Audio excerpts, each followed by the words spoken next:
365 дней в сапогах деген есіме түседі де өзім шегім қатып бір күліп алам. Сол кездер, сол бәлен жылдан кейін соны түсіндім ғой. Солай болғанымда.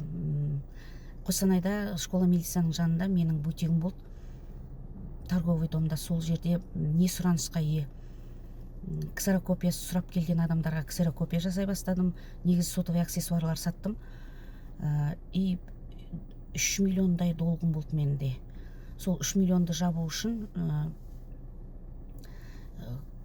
ақша не істемейді да, жиналмайды да.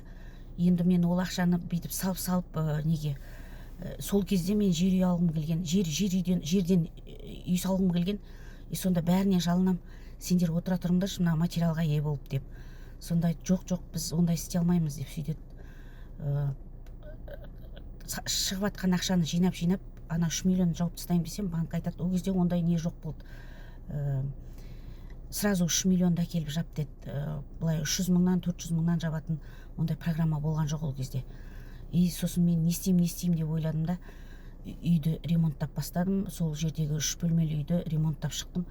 Евро ремонт қып, бірақ ең ақырысында сол үйді мен арзанға сатып кеттім. Ол сатып алған хозяиндар айтты, біздің ремонтыңыз керек емес, біз өзімізше жасаймыз. Сондықтан 5-ші этажда андай малый недегі үйлерді олай ремонттамау керек екен. Сонда барып соны түсіндім. 365 күн сабағақ деген. 3 күннен кейін күйеуім оқуға кетті. Сол кезде школа милицияда Қостанайда сол жаңағы школа милицияның жанында бутигім болды ғой. Сол кезде балалар көбінде юг жақтан келіп оқып атты. Сонда әпше, мен үйде келіншегім бар, балаларым бар.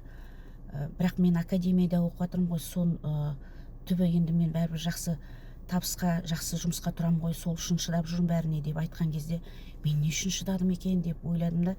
Сонда 2 жыл оқығанда сонда трактордың оқуын оқыпты ғой менің күйеуім деп. Не үшін сонда сол мал жайлап, анау түк қадірі жоқ жерде жүргенімді сол кезде түсіндім ғой. Уақытымның текке өткенін.